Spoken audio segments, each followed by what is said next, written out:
To the Inquirer Podcast. It is Jeremy Werner with you on this Friday afternoon. We're going to talk some Illini football today, live on our YouTube channel. Welcome in. Appreciate you guys being here or listening on the podcast on the playback. We're going to focus on Illinois football today. Joey Wagner joins me to break down and react to all that's happened with spring and summer recruiting. Illinois has added many commitments over the last 2 months. So let's kind of look back and see what has been good in this class. What are kind of the question marks we still have about Illinois football recruiting? Joey and I haven't been on the podcast together for about 2 weeks since I've been on vacation, so he was holding down the fort. We appreciate him. We're going to talk some Illini football recruiting. Stay tuned for that next on the Illini Inquirer Podcast.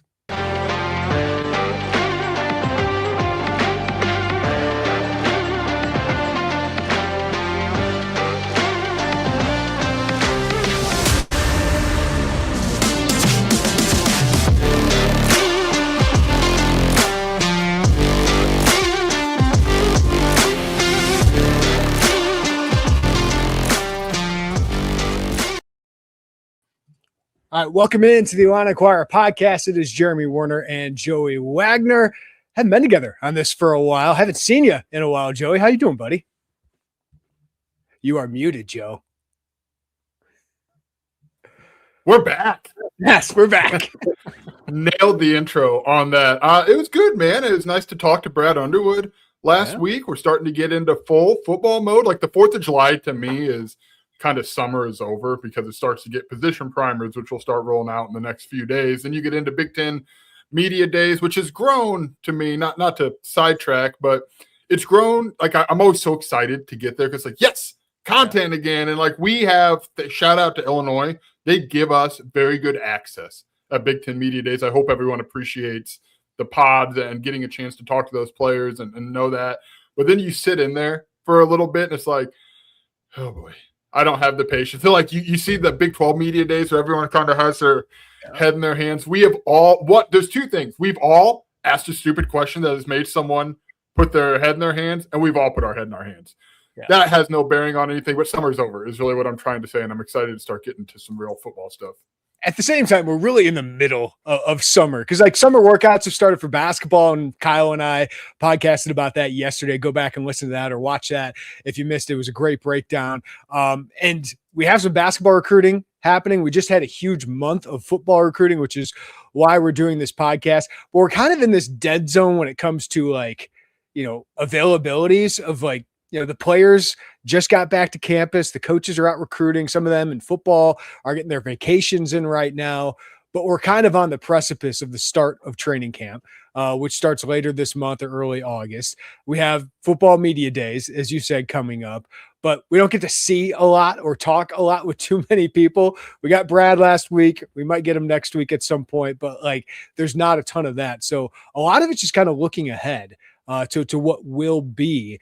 And that's why Kyle's been doing a great job with the basketball summer outlooks, the player outlooks. Go check those out. He's got Zvonimir Ivicic today. And you and I are busy working on our position primers, which is a lot of kind of recap, but also looking ahead to what will be, what could be with Illinois football. We'll do a lot of the preview stuff here on the podcast, but we're going to start rolling those out this week, Joey, and kind of breaking down each position by position, kind of gets us back into the mindset of Illinois football. We're close, right? In a month from now, we're going to be knee deep in training camp. Yeah, and I'm excited for that. You're right. We just get ahead. We will probably not see much for training camp. That's just the truth of it. I know people are tired of hearing that rehash, but especially with the new defense, we're not going to see a lot. There are some frustrations that come with that. We want to be able to ask more informed questions, but we do talk to a lot of people during that stretch. It is good to ask around a little bit, but I would expect this season more than any recent seasons is going to be a bigger kind of orange and blue cloak blocking everything until probably, let's be honest, probably the Duke game, right? They can be a little more vanilla against UAB, you would think. And so we still got a little bit before we know more or we can see more, but at least just the ability to talk and to have some conversations and be inquisitive is exciting to be on the horizon. Yeah. So in this podcast, we're going to focus on the recruiting side. We'll do more of the actual on the field for the 2026 Illini football team. We've talked a lot about a lot of those things, but Joey, we did a big recruiting podcast leading into June. where Illinois had 4 commitments, right? Like a lot's changed since then, as Illinois now is up to 15 commitments. Another top target, Trezevan Boyd is going to announce his decision coming up in a couple days, and Illinois is sitting really well in that one. So 11 commitments in the month of June here for Illinois football. So I figured it was a good time to kind of look back and talk about the positives that we've seen, because there were some really good positives, especially in state and at certain positions, and also some question marks, which there are going to be question marks no matter how many prospects you add. If you're number 62 recruiting class in the country, even if the quantity is low, there's going to be some question marks in all of that. And I do think there's a lot of them, but they had to get to work, Joey, and they did add 11 commitments and 11 of their top targets here. Yeah, they filled out the base of their class, which is what we thought was going to happen. Ideally, yeah, you'd like to see that higher than number 62 nationally. We can talk about the reasons for that, and there's still optimism that comes with what they have in their class. But this was build the base of a smaller class. We know this is going to be a smaller class. That's not an excuse to not get some more 4-stars. We just knew that it was going to – there's so many – what do we call them now, Jeremy? First and second year, redshirt, freshman, however you want to break that down. Yeah, because I've reached out to people. You and I were starting to do these position primers now with the 5-for-5 rule, which I think really benefits Illinois potentially for the class of 2027. I've reached out to some people in our network of like, hey, do we have like a style guide of how we want to go about doing this? Like, on our scholarship chart, roster chart, I have 5th year, 4th year, 3rd year, 2nd year, 1st year. I just think it's simple. And that's the way I would go with it. But I know freshman, sophomore, junior, senior, that's kind of the traditional of what we've done all this time. And, you like talking about freshmen, not first year players. And then you can just add 5th year to it. So it's interesting because some schools, like I think Iowa are doing 1st year, 2nd year, 3rd year. I think Illinois, you said was going to do freshman, sophomore, junior, senior, 5th year. But those are things we got to talk about with 5-for-5 now. Yeah, it's just being consistent. I'm curious what other reporters are going to do with that and how they're going to break that down. But that's a significant change, right? And we do know that through the month of July, I don't want to get off base here, but someone's probably listening and saying, well, so-and-so had a medical red shirt or that. I think July is the month where you can file your petitions to the NCAA. And I don't know that we're going to get a bunch of clarity there, but I do expect there to be some, exceptions in this as they start to roll this out thoroughly for players who have already maybe received a medical hardship and all of those things. So there's still some questions we have with that. I am a sucker for a little bit of traditionalism, and I like the freshman through senior plus 5th year. But I get it, right? Like, we're not really talking about some traditions anymore in the way that we talk about college athletics. So we'll see. I'm curious how that goes. But that's been a big topic this offseason. And I think it can really help Illinois football. And I mean, really on the other side of Ubben as well. We're talking football, or on the other side of Kirby, we're talking football here. And I do think it can help them. I just think of like Braden Trimble. He's really a redshirt freshman, right? Like, do I call him a sophomore? Do I call him a 2nd year guy? Oh, there's the puppy. How's the puppy doing? He's going to bark. I'll bring him. He was on his way to barking, and I had to pick him up. Dad dog. Love it. But yeah, it could help. We should probably bring that up. 5-for-5. There's some really good players for Illinois that opens up the potential of returning for another year. Christian Abney, I know you're working on your tight end preview here soon. Like, that's a significant player. Caden Fagan. Is potential player. It gets another year of eligibility. You think what that could do for the tight end position. Brandon Henderson, Khalil Valentine, Juice Clark, Matt Krasetich, really important players, Joey. And then you think down the line, some of the players, Joe Barna, is a junior right now. That's a 3rd year player. If he only had 2 years of eligibility, it feels way different now that he's got 3 years of eligibility left. Yeah, you look back at some of those. Why did they only play so-and-so in 5 games but 50 snaps? Well, that doesn't really matter as much right now, right? And I think you look at it. Yeah, Hank Beatty's probably looking back like, hey, wait, what's going on? Can I get that extra year? He's now with the Titans, of course, but that's significant, especially when you look at, as you mentioned, a Brandon Henderson, a Caden Fagan, a Juice Clark, Joe Barna. Like, there are impact players who could have an additional year. So I think that also throws a wrench into, as we're talking recruiting, they all tie together. It throws, hey, what do you need? Is this guy going to go pro? Are we going to get him for another year? How is all this going to play out for Illinois. And, we'll see how that goes. But I think that's really going to help them in terms of retaining. They've done a good job with retaining those stars, and to get another year of those guys, I think could be significant. All right. By the way, we already got 2 people commenting about Joey looking trim and fit. The homeowner, the dog owner, is that leading to it, Joe? You looking svelte? Yeah. The dog doesn't listen to me at all, so I have to walk him around forever. There's outdoor stuff to do. I don't eat fast food as much. In fact, the last 2 times I've got it, it's like I feel like I'm like, this is poisoning my soul right now. I'll have to do a little bit of the pregame work to get back to our road trip status where we eat like crap and drink too much and cover football as best we can. Yeah, that's living though. Livin. All right, let's start this off, Joey. Let's break down what we learned about Illinois football recruiting over the last month or 2, spring and summer. So I'll let you start off. A positive or a question mark that you have after Illinois has added 11 commitments over the last couple months. Yeah, I don't want to belabor this one because I know we've talked about it a lot, but I want to start with where I think some of their bigger wins came. Justin Stepp's really good at this. He is really, really good at his job. You look at some of the younger guys he's got in that room, these good recruiting wins on those guys, Nas Rankin, Braden Trimble, just building that receiver room for the long term. But then you go and you win a race, not a marathon, a race for Bennett Conkey. And obviously there's all sorts of speed puns you can throw in there, but to get that recruiting win in the way that he blew up like that, that's a big deal. Then you go to Texas and you get Brody Knowles, who maybe the recruiting ranking isn't there, but he is a big body guy, and they won a recruitment head to head at the end over TCU. That's a big deal, man. As you still you're adding to your passing attack that's continued to grow. We like what they've done in the quarterback room, right? But now you've got to pair that with guys who are going to catch those footballs. And the way Justin Stepp has built that room in the long term is really, really impressive. Yeah, can I take this further out? I might be stepping on your toes a little bit here. My biggest positive is the holdover staff members, the guys who have been here for multiple years. They killed it. I thought they did a fantastic job, and it starts with Justin Stepp, with Bennett Conkey, and Brody Knowles, but Bart Miller, give him his flowers. This has been a really good year and a half for Bart Miller on the recruiting trail after getting a couple 4-stars last year with Kai Pritchard and Champ Smith. And of course, this is all a staff. Like Brett Bielema had a big role in Champ Smith. Kai Pritchard, Art Sikowski had a big role there. You had Casey Tolman and Landon von Segren in that class.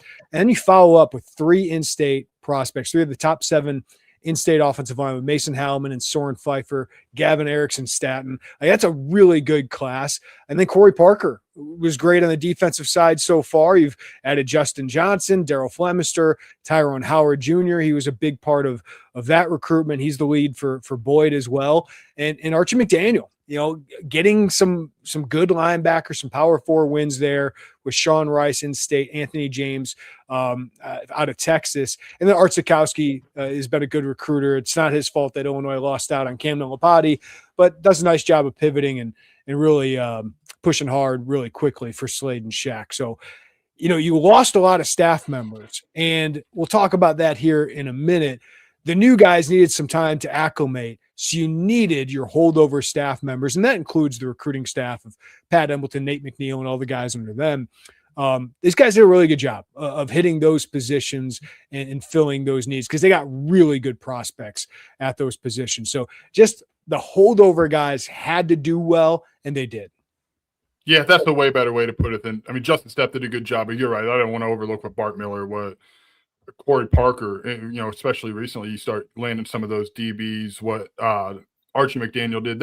That's a lot of where this class is built, is on the backs of the holdover coaches who are here. So those guys' relationships still matter. Like, this is such a transactional thing, and transactions matter too. I don't want to pretend like they don't, but you've got to have some of those relationships. And those guys have done a good job for years of cultivating, of building, of establishing the trust in those relationships, and that landed them some really good players. And again, if you're just going to look at this class and see number 62 and throw your arms up and jump in the comments and say, this is terrible.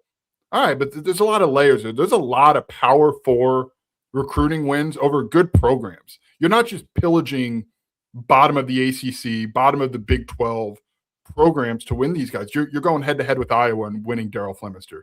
You're going into Texas head-to-head and winning Brody Knowles. You're going against a lot of the Big Ten, established programs to win the recruitment of Bennett Conkey, of Soren Pfeiffer, of Mason Halliman.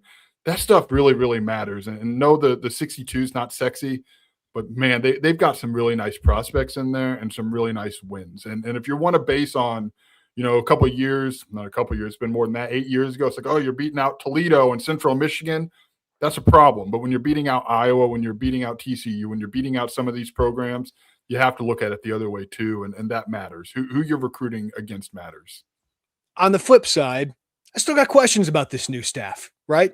To be fair, like they were kind of just thrown into the fire here, right? Like without a lot of connections to this area outside of Jared Elliott, right? The tight ends coach that's been in this state and in the Midwest for a long time. But a lot of that defensive staff that gets dropped in here still got question marks of how do they recruit at this level. And I'm not making a grand assessment just a few months into them being on campus here, because most of these guys have been recruiting Montana or the West, right, for a long time. And that was a question when Bobby Hauck and brought all these guys over here, and still got a question about Bobby Hauck as a recruiter. So I didn't expect to have an answer, but that is still a major question mark, because on defensive line, I think Jordan Thomas can recruit. He's a little bit more laid back, but so is Terrence Jamison. But I think if Terrence Jamison were still here, do you have David Hill, right, who turns into a 4-star prospect out of the in-state that Illinois was a major player with? I don't think you have Braden Parks because Notre Dame is in so well there, but maybe you have somebody like David Hill. Ryan Paulson's a good get, but he's your only get on the defensive line. At linebacker, I think Roger Cooper is going to be a good recruiter, Joey, but missing out on Matthew Brady and Henry Sakalis really hurts. Right? Going to Michigan State, and I get it, it's Pat Fitzgerald. Michigan State has a good linebacker cell. Fitzgerald's one of the best linebackers in college football history. I get why those guys would go there, but it would have been nice to get one of those. And that would have answered that question, said, hey, this guy's going to be a great recruiter. I still think he will be a good recruiter, but it's still got to prove out. Ronnie Bradford helped with Tyrone Howard and some of those DBs. And I did think Tyrone Wheatley had a nice first get in Stephen Alexis, a running back with some size and some speed. I'm not concerned about Jared Elliott at all. And I think Cade Newman's a solid prospect at tight end. So I think Wheatley and Elliott will do a nice job there. And I do think Cooper will be good there. But those are the positions kind of that we got question marks about in this class, especially on defense, on the defensive line.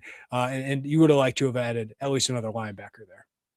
Yeah, that's 100% right. And I think some of it is building new relationships in a hurry. Some of it is you don't have proof of concept of this defense in the Big Ten. And then some of it is you're just in different recruiting battles right now. And I know maybe that's – some people might shrug that off and say, well, you still have to have – be a personable human. You do, but it's just different. It's just a different – I don't know if intensity is the right word, but you're really in it when you're going up against some of these Power 4 programs. So that still needs to be proven.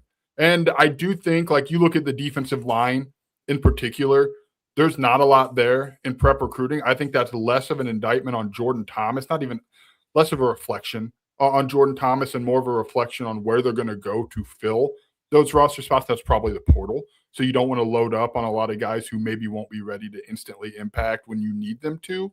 Yeah, and you had a good D-line class last year. Like, that's a really good, long night, Krim, Liggins, Shaw, Alexander. That's a really good D-line class. You don't need more youth, is your point. Like, I do think those roster spots you should probably put in the portal.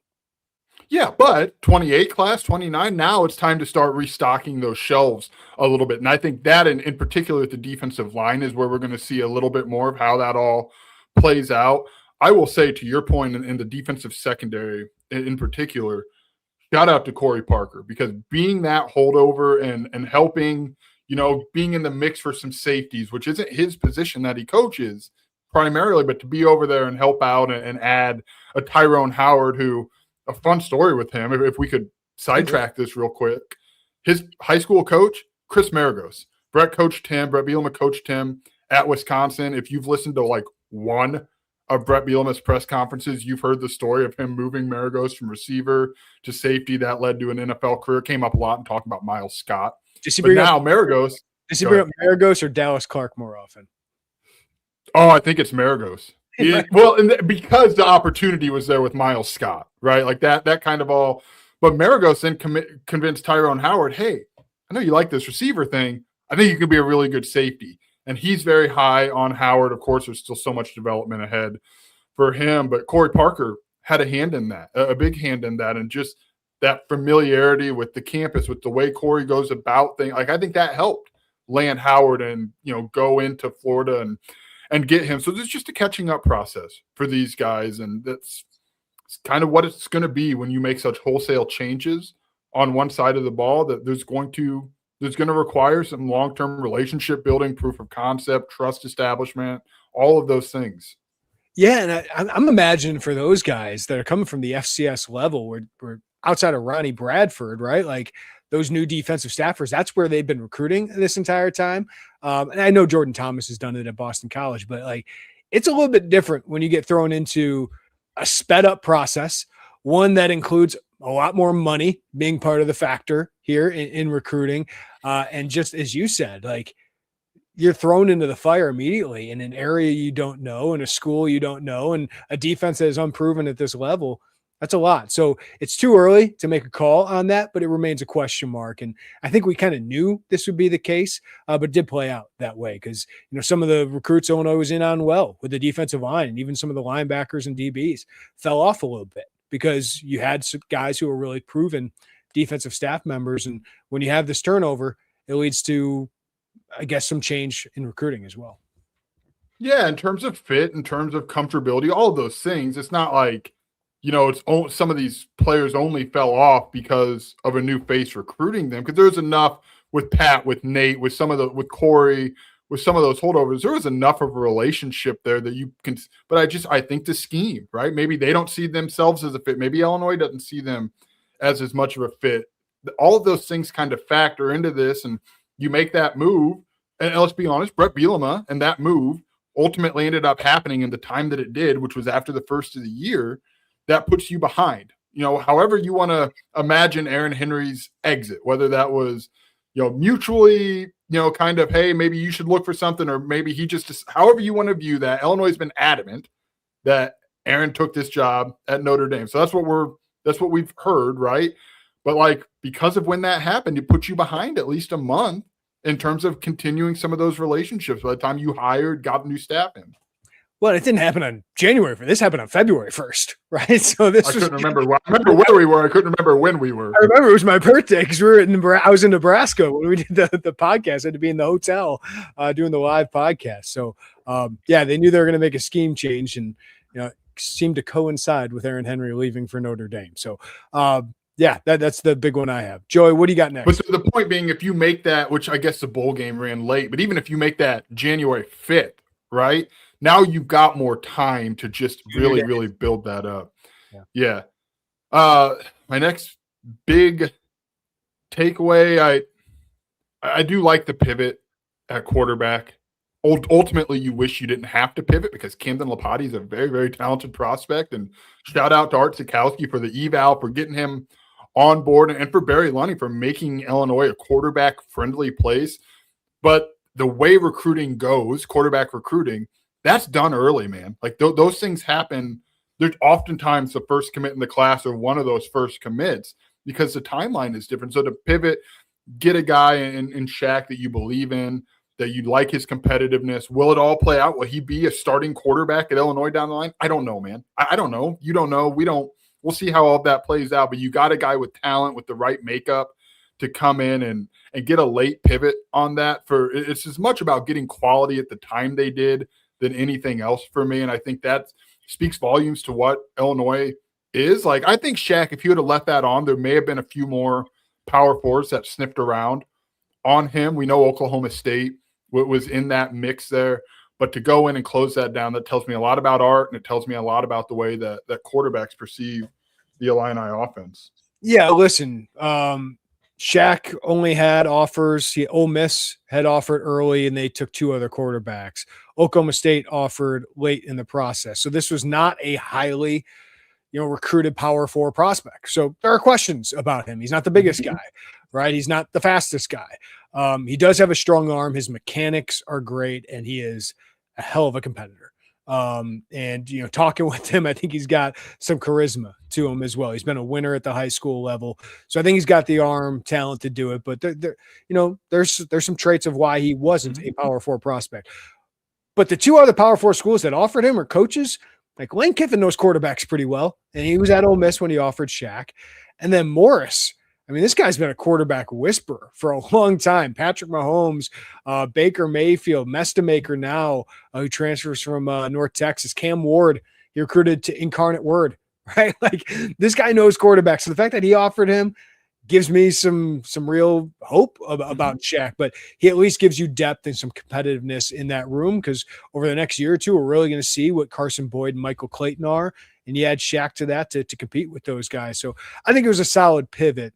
But the question mark I have from Cam Nilapati decommitting, and I think every time we talk about recruiting, people are like, why aren't there more top 10 prospects in state? Why aren't there more 4-star prospects? Does Illinois want to, or should they shop at the top of the market when it comes to prep prospects? That's a question mark I have. Like, Cam Nilapati is going to make 7 figures at Michigan. Like, he is making starting quarterback money, and Michigan can probably do that because they're Michigan and they have more resources than Illinois. I don't think I'd want, as good as Lapati is, as good of a prospect as he is, Joey, do you want to pay a prep quarterback the same amount of money that a Caton Hauser could make? I'd rather save that and go find the next Caton Hauser, right? So, like, I get that people want more of these prep prospects because it's fun. It's fun to go to the recruiting rankings and see you high. And Illinois has shown an appetite to spend money on prep prospects last year, getting the 4-star prospects that they did. But all this talk about they won't go get a top 10 guy, or they can't get him. Some of this is choice too, because if I'm Illinois and I have a lot to replace on the defensive front and I have a quarterback to replace, those finances, I really want to put into guys with higher floors. Like, Illinois can't miss as much when they spend money, and prep prospects are still unknowns, man. Yeah.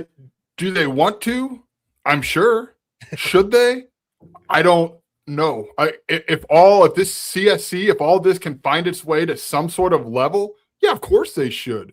But I'm with you. I mean, you've got to allocate your resources. We see how they've chosen to allocate their resources, and the way they've done that has also led them to wins, right? Like, you can pay a lot for a prep prospect, and that's great if you do. And we know it's a great headline, and we know that there's talent there, right? Like, I don't think the 2026 class was a cheap class. The way that it was built, there's too much talent for us to believe that. But then you got to keep those guys too, right? And like, there's just long-term things that you have to think about. So do they want to? I hope. I'd have some questions if they didn't want to. But I think, the answer of if they should probably lands on how close they can get all of this relegated into some sort of even waters. And until then, no, they shouldn't. They should go with guys who fit, right? Like, if there's someone that you think, like, man, this guy is a no doubt talent, he's a no doubt fit, money is a big deal, but it's not a big, like, there's so much there. Then yeah, go do that. Go do that thing and get a Nick Hankins and Nas Rankin and some of these guys that you got.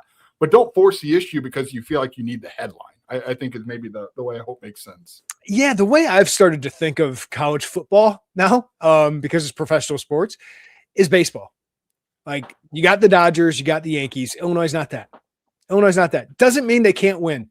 It's harder to win, but if you have a good coaching staff, good development, good scouting, good evaluation, you can be the Milwaukee Brewers, and you can keep some of your talent if you want to. Maybe the Brewers isn't the best example, but you can be the Texas Rangers, right? Where you can spend money and go get people, but you're not going to be able to just spend money on everything. So you have to have some good development. You have to be able to, find value. And I think Illinois, what it has to do, like, are you willing to go get a Cam Nilapati or a prospect of that level, right, at the expense of losing a Xavier Scott or Matthew Bailey? I'm not.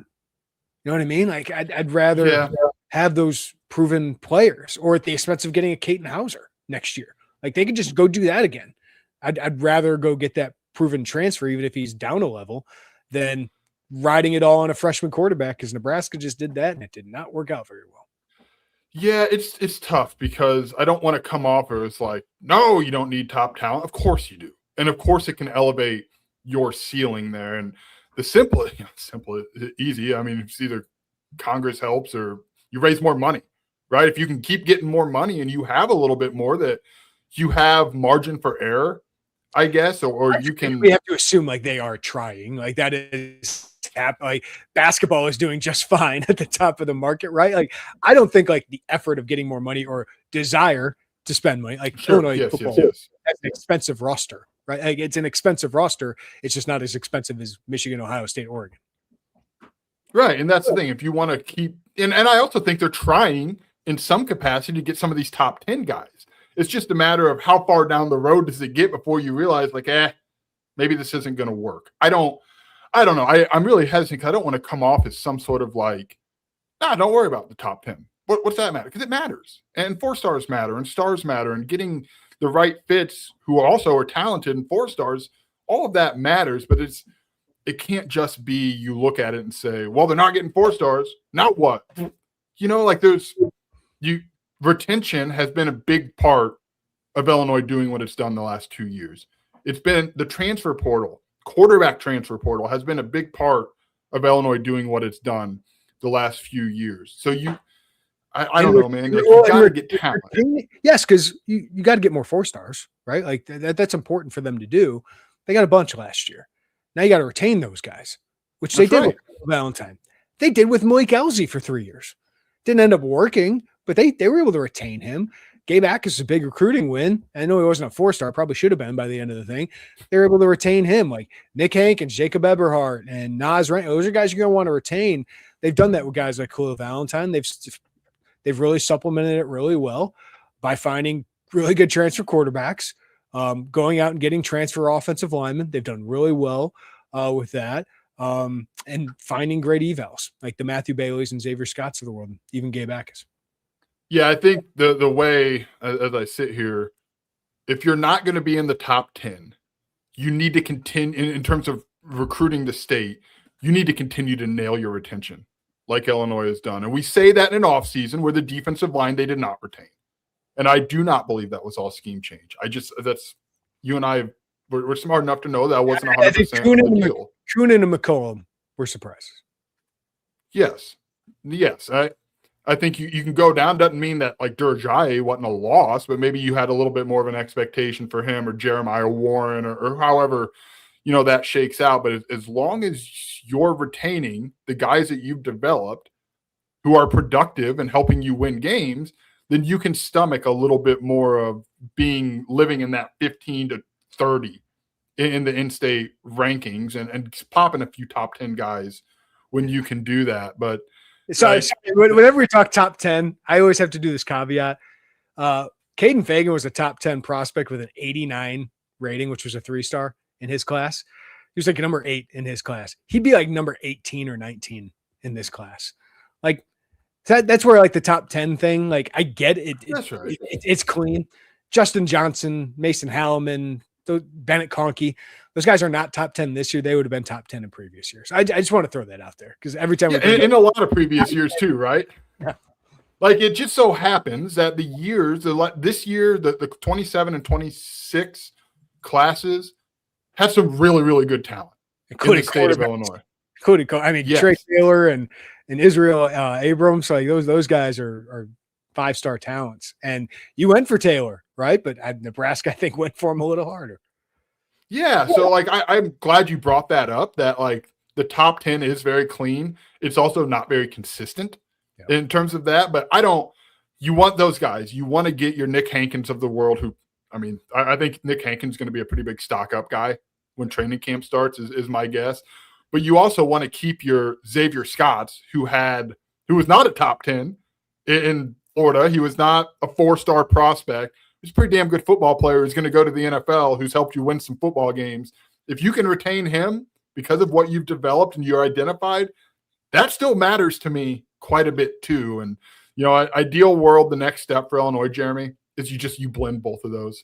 Yeah. Right. In the ideal world, you win some of those 4-star battles who are the top, whatever in the state, and then you keep them around. That's how programs are fringe playoffs, right? I mean, that's just kind of how it goes. It's why I'd really like to see retention rankings. Like if we had those, Illinois fans would be celebrating that. Like they just had that number to look at and celebrate that. Like, but you can't plug that in. Like it's really hard to do because I mean they lost Justin Bullock, they lost Eli, they lost some good players this offseason, but yeah, they've kept a lot of them too. Like, I mean, David Alano was the biggest that they lost. Last, I think so. It's kind of hard. I mean, if you one of those defensive linemen, it's hard for me to not think it's.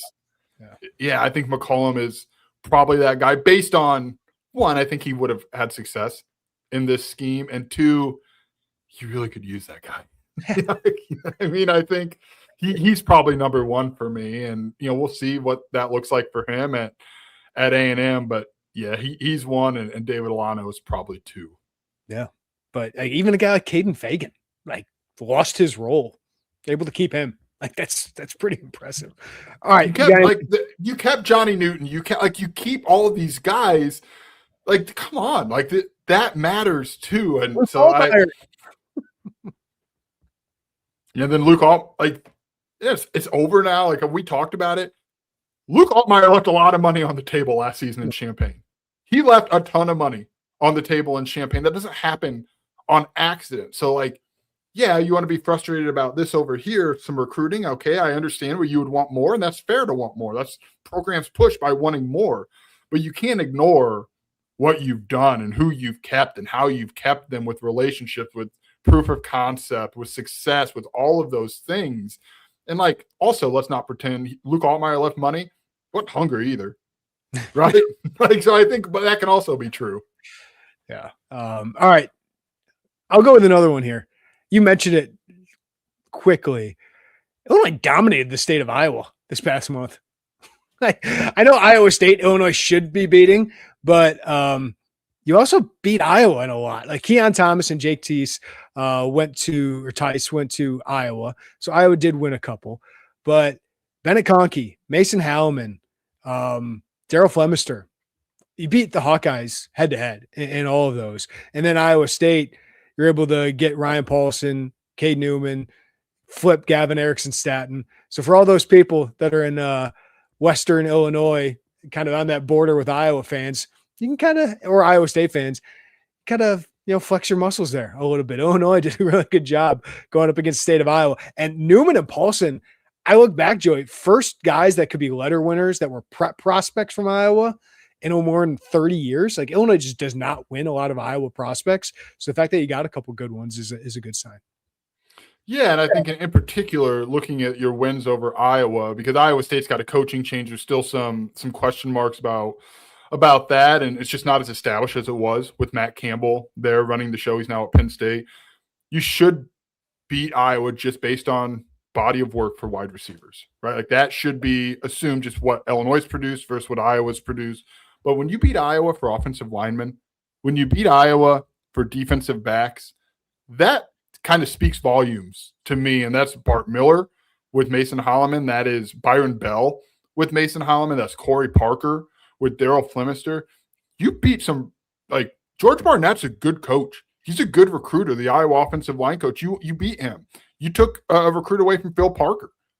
Dude, that's a big deal. Like maybe those rankings and those Halliman's got a very good ranking, but zoom out a little bit and look what you've done to get him and who you beat to get him. That's significant. Yeah. And George Barnett's crew just won the Joe Moore Award, by the way, and Phil Parker, the longest tenured defensive coordinator probably in college football. And Iowa, by the way, 64th in the recruiting rankings. It's gonna be a smaller class for them, so they're right there with Illinois. But yeah, I get it. You want to beat Michigan for some guys, but what have we talked about? And I know people are sick of me saying it. Like if you could beat Iowa, like that was the goal. Like Josh Whitman wanted sustained success like Iowa, and since they got Aiden Lawfrey, right? You've just seen Illinois win more of those battles against the Hawkeyes, which I still think is a huge deal because that is one hell of a program. It is, and it's not 100%, especially in some of the suburbs. You've lost some good players to Iowa out of the state of Illinois. And like, we have to acknowledge that too. And that's part of it, but you're not just getting run over by the Hawkeyes. You're not getting 63-0 on the recruiting trail by Iowa anymore, and to do it in the way that you're doing it and who you're winning. It's more of a question than anything, but now that we see that it's Stephen Alexis at running back, what do you think of how all of that played out for Illinois? Because there was 3 guys. Iowa was in the mix for Keon Thomas as well. TJ Lewis ends up at Oklahoma State. Is that right? If I'm not mistaken. Then Illinois ends up with Stephen Alexis. Those were the 3 we were wondering how the musical chairs were going to fall during the month of June. Yeah, and going in, like TJ Lewis, the in-state kid from Bolingbrook, he had, what was his list at the end of this thing? Like Auburn had come in, Oklahoma was in the mix, Indiana had been recruiting him hard for a really long time. It really seemed like it dried up for him. There were some measurable questions when it came to him. I think hand size was part of it. I know he was heavier than he was during the regular football season, so that was a little bit of a concern. Really good back, put great film together at Bolingbrook, and ends up getting a Power 4 opportunity with a great offensive coach in Eric Morris at Oklahoma State. But he visited UConn at one point here, Joey. So his options were really dwindling fast, and Illinois decided to go with a running back in Stephen Alexis that you turn on the film, like not quite as big as TJ Lewis, but has some size. But the speed at his size is legit. And I think there's a Illinois staff that includes the recruiting staff that has started to recruit more speedy backs. But we know Tyrone Wheatley likes some size. So Stephen Alexis brings that along with Javari Barnett. We'll see how John Forster develops. But I think Alexis and Barnett are kind of your bigger options, along with Nelson Wheeler and Cedric Weich. I know was like their 4th running back last year. Those guys are smaller, a little bit more scat back, but Stephen Alexis, I think, has the potential to be a 3-down back. And it's something that I don't know if they have another guy like Barnett. I think potentially could be that, but I like him. I think the evaluation is strong. I was surprised he didn't even have more big offers, but he did have a lot of Power 4 offers. But, I think there were differing opinions on who to prioritize there, but ultimately, whether it was the evaluation staff, Pat Embleton, everybody, and Brett Bielema, they decided to push the pedal with Stephen Alexis. He's a good back. Yeah, and I think you nailed it with the 3-down back. Illinois seemed like it knew what it was going after in terms of finding someone who could be a 3-down back. When I talked to Keon Thomas, he said, yeah, they see me as a 3-down back. When I talked to Stephen Alexis' high school coach, the term 3-down back came up, and I think that is something you want, someone who can hold up a little bit more in pass pro. That's a question we have about these Illinois running backs this season, but you just want someone last year. It was a big issue last year. So you just want someone who can be that, who can be a 3rd-down guy, maybe go make some plays in the open field in short routes. So that seemed to be an intentional look in terms of getting someone who is your traditional 3-down guy. And, ideally you want every back to be that. But when you hear it from 2 different running backs who they've prioritized, who were recruiting in the cycle, that sends off an alarm. Like, okay, they knew what type of back they were looking for in this cycle. The other thing, pretty good in-state class. Again, I know this is not like the top 10 thing didn't happen, but Benekamaka's a 4-star wide receiver, and the way they played that recruitment was fantastic. Mason Howman's a top 20 prospect. Soren Pfeiffer's a top 25-ish prospect. Gavin Erickson had several Power 4 offers. Sean Rice, Illinois, I know you should beat Purdue, but Purdue's a Big Ten program with a pretty good defensive coach in Barry Odom. You beat them out for him. And Justin Johnson, another win over Iowa and Wisconsin and all of these programs that you aspire to be better than. That was a nice win. So they continue to recruit this state well. And I think it's 7 in-state kids in this class right now, or 6. Like, that's probably going to go up, Joey, because they're going to evaluate the heck out of this. And they always seem to add 3 or 4 as the fall and the winter comes along here. The Pat Ryan special will probably come back around in February. 3 Pat Ryan specials this past year, felt like. The Pat Ryan recruiting class at this point. I do like what they did in state, and again, we don't need to keep going on about the top 10, but the point being, there's still a lot of talent they got and a lot of recruiting wins they got in the state of Illinois, and those relationships are continuing to pay off. And the thing I'm curious about is you look at around the state and maybe some guys in the summer who have gone here or there. Can you be good enough and productive enough this season to keep that momentum and flip from maybe some more tenuous situations in terms of stability is not the problem. There's not a problem at Illinois. You just have to now, can you get some of that proof of concept defensively? Can you continue to keep pushing the envelope offensively and then be a landing spot for guys who are maybe interested in being a little closer to home, who are maybe interested in being a little bit more in a program with some more stability like Illinois has? That is a place that Illinois has done fairly well. I mean, relative to how regular flips are in the fall, can you be that now? Continue to add some of those in-state guys that maybe that first time around went elsewhere. I don't know. I mean, I don't say that as some sort of sly tease, like, hey, watch this guy. Some of that will manifest itself as the fall goes on, but that's something we have to monitor. And that's a place that, you know, whether it's in state or not, like Colin Dixon comes to mind, right? Wisconsin was going through a coaching change. Illinois wasn't. And you go and get a guy who's pretty darn good wide receiver for you.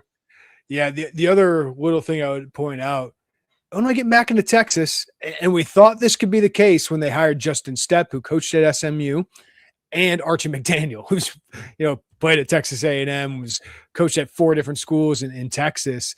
Like, you get a couple prospects who fall through the Power 4 level, or you beat out, right, TCU for Brody Knowles, and TCU's got a heck of a wide receiver still. They were in the national championship game just a couple years ago. That's a really good program under Sonny Dykes with a really good offense.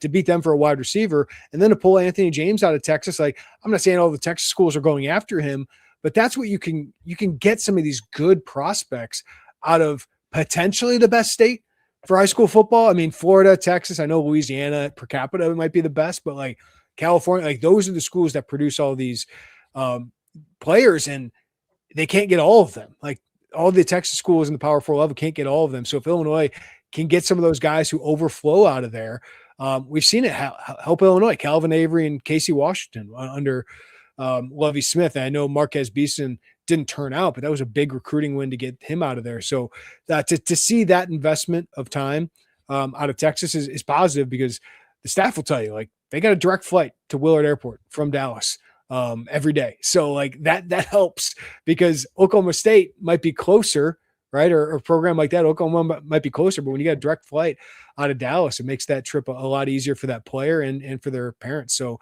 to see them kind of expand a little bit more, they do well in Florida. We know they've expanded their reach in the neighboring states here in the Midwest, but to get back into Texas, I think is a positive. You can get a player or two every class from there. I think that's always a good thing. Yeah, getting into Texas, we know their status in Florida, and they've done a good job, particularly with defensive backs in the state of Florida. But it's kind of interesting to see how some of these out-of-state recruiting territories have cycled a little bit. Like New Jersey was hot and heavy for a while. Art Sikowski's still very well connected there, and they're not like quote-unquote out on New Jersey, but it's not been as prominent as it was early in Brett Bielema's tenure. Now you're seeing Michigan with Corey Parker, Ohio, those kind of Midwest footprint states starting to pop up a little bit more for Illinois. Now, will they go west? What was this new coaching staff? Will they have some of those connections west? They did not, to the point in 2027. We've covered just building some of those, but in 28, is that somewhere they go? So Illinois kind of wandered around a little bit out of state. There are pockets that they are very, very good in, where you're starting to see them establish a little bit more in multiple states, Texas being one, Ohio, Michigan being another kind of pairing there. The other thing you and I like to monitor here is kind of the recruiting rivals that Illinois always has for a long time. Yeah. Like Minnesota kept stealing recruits from Illinois early on in Bielema's tenure. I think it still continues to be that way. Iowa has popped up over and over again. Michigan State, man, like Michigan State, kind of a thorn in Illinois' side in this class, being able to get Matthew Brady out of Bloomington Central Catholic, Henry Sakalis out of Nazareth Academy. Illinois still over in Nazareth Academy all time. But also Don Spillers. This is a kid that was Daryl Flemister's teammate that Illinois was really well in on. They were pitching him as a wide receiver. Michigan State's recruiting him as a safety. I know there were points in that recruitment. Illinois felt pretty good there. So interesting that Pat Fitzgerald could be a thorn in the side, which I guess is pretty predictable, given that he's got so many ties in this state. Michigan State has a lot of craziness going on in that school, but I was high on that hire. I know he's got some question marks with Hangewitz, no longer his defensive coordinator and all of that, but recruiting wise, I can see why he could be a thorn in the side of an Illinois program that kind of prioritizes the same kind of players. Yeah, that's right. And like him and Brett Bielema are friends. Brett's talked about that.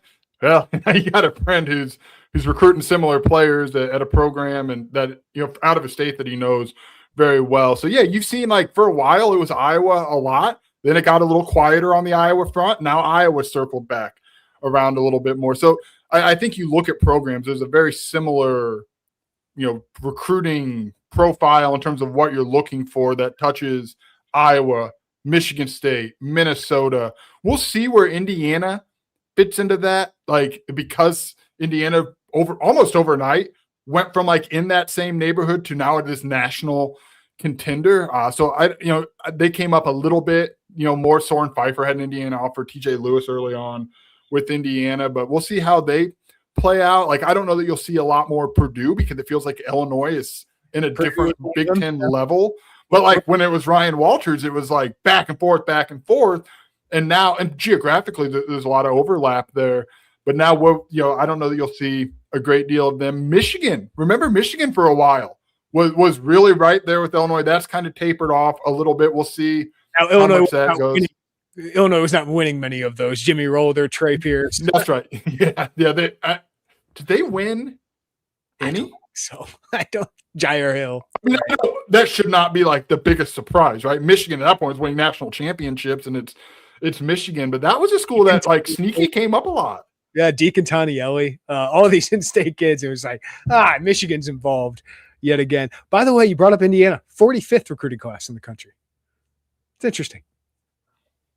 Listen, like we work for, I think, the best recruiting service going, but I'm also not a believer that you need to, like, there has to be layers to it. If you're just straight up scroll and see 45 for Indiana, that'll probably change, right? Like you see 62 for Illinois. You see, would you say Iowa 64? Yeah. If that's your game, programs get the benefit. Yeah. And if that's your game to just look at those and make all of your decisions and beliefs on that number, all right, I get it. But look and see how these classes are being built. And I think that tells a little bit of a different story in terms of the talent you're bringing into the program. Nebraska, number 3 in the Big Ten. Wisconsin, number 8. I don't think I'd be too concerned if I'm Illinois, Iowa, or Indiana about those schools at this point. Not to say they can't beat you, but I'm just saying, like, where those programs are, I wouldn't switch places with them, right? No, probably not. I don't think so. Hold on one second. I'm very annoying right now. I'm going to slide out of frame for 2 seconds. Keep talking. I can hear you. You're good. All right. That's about all I had anyway. So we appreciate you guys listening to the Illini Inquirer podcast. We have a ton coming up on the website. If you're not a VIP member, sign up now, 50% off. We got an update from Travis Branham on a 5-star prospect. Illinois basketball is recruiting. You can check that out on the website. Kyle Toss continues his great player outlook series with Zvonimir Ivic. It's just a great in-depth breakdown.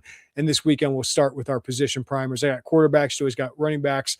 I'll wrap up with our wide receivers here very soon. So if you're not a VIP member, check all of that out. Any final thoughts, Joey? Is there anything else you want to hit on?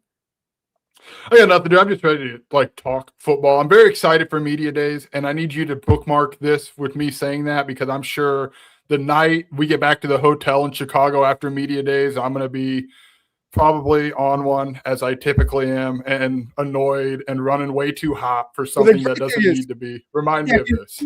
Media days used to be what I loved about it. It's like literally when I started doing this, like Ron Zook would be at a literal round table. Yes. With like all the beat reporters sitting there just asking him questions. And then the TV people he'd sit in front of a backdrop and they'd have 25, 30 minutes and that'd be great. And you had Radio Row and all of that. Now they're all at this podium at the same time and you get these randoms that walk in and ask these strange questions. So yeah, that gets a little bit frustrating. But what I love about media days now, Joey, and kudos to Illinois for setting this up, is we usually get our one-on-ones on the podcast. And I can't wait. We've been trying to get Caton Hauser, so we're very hopeful and very excited that he will be on the podcast with us in a couple of weeks to talk with him, the new Illini quarterback, who, boy, there's a lot of buzz about. Brett Bielema, of course, and then Juice Clark's a fun dude. I'm interested to see what he shows on the podcast, and Matthew Bailey. We could say he's the front runner heading into the season for the Lawrence Haight Media Award.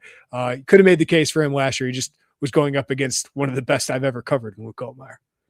Yeah, it's unfortunate he was going up against an all-timer in Altmaier, and the way that not just what he said, but how he said it. Man, Luke was as fun to interview as anybody that I've covered on. Yeah, which by the way, I said Luke Altmaier, Mount Rushmore. The guys I've covered that were on that: Nathan Schulhaus, Luke Altmaier, Nick Allegretti, Isaiah Williams. I hate leaving Sidney Brown off of that, but I think I go Isaiah Williams. I don't hate that. I didn't cover Schulhaus, so I will happily put Sidney Brown in that place. I only had 1 year of Nick Allegretti too, and he was just the thing with Nick. And people probably don't even have I know he's probably gonna jump in and send 4 F-bombs, make you do another disclaimer before the pod. If you're 55 minutes into this, you can listen to our media takes with this. The thing that was best about Nick Allegretti, he played for crappy football teams. And he trotted out there after every game. Doug Kramer did some of that. Palcho did some of that too. Illinois was better towards the end of their tenures. And Nick Allegretti was a professional every time. And he said real stuff. It wasn't just, you're going to have to go look at the film. You're going to have to look at the film. After, the fourth straight loss, some of them in blowout, like he could have milked it. He was a real human being like that. That's what matters to us. And hopefully, and it matters to us, but hopefully it matters to people listening too, right? Because hopefully those quotes help you understand things a little bit better. And guys who are real and vulnerable and same on, that helps understand the story of the season. And people can be taken inside of some critical moments, good moments, in the case of Nick, poor Nick, bad moments, but it helps things. And that's why we talk about it in the way that we do, because it helps us, but hopefully it helps you too. Boy, I left Mike Dudek off of that, and I hate it. Man, there were some good ones. That guy had to deal with all the injuries plus the losing. Pat Bryant was good. Yeah, Pat Bryant was great. Yeah. Now, the thing is, the guys that are in the NFL, like really, obviously making a ton of like. We didn't talk to Devin Witherspoon a lot. I know Devin had a lot of personality because I physically observed it while he was in practice or on the field. We didn't talk really to Kirby Joseph because his rise was like, okay, are you a wide receiver? Are you a DB? Oh, you're going to the NFL in the 3rd round. Like it happened so quickly. There wasn't a lot of time to really get to know him. But the guys that played early went out there, your Sidney Browns, your Nick Allegretti's, your Luke Altmaier, like that. Those are guys you gotten to know and really develop those relationships and build that trust to hear more about them and their story and kind of these big moments of seasons. Yeah, and that's what Isaiah was so good at. I mean, you talk about vulnerable. That kid was vulnerable throughout his career, but to watch his path from what he was a freshman, sophomore in high school to what he became at Illinois. So to see like a kid like that or a kid like Nick Allegretti who never won here and then go to win multiple Super Bowls, like nobody deserved it more than him. And that's the fun part of covering this entire process, Joey, is seeing, Nick Allegretti as a prep prospector, Isaiah Williams as a sophomore, as I do a story on Larry Boyd, and then to see them go through their journey, man, over 6, 7, 8 years and to go have success. Like that's the best. Like you get to watch all of that.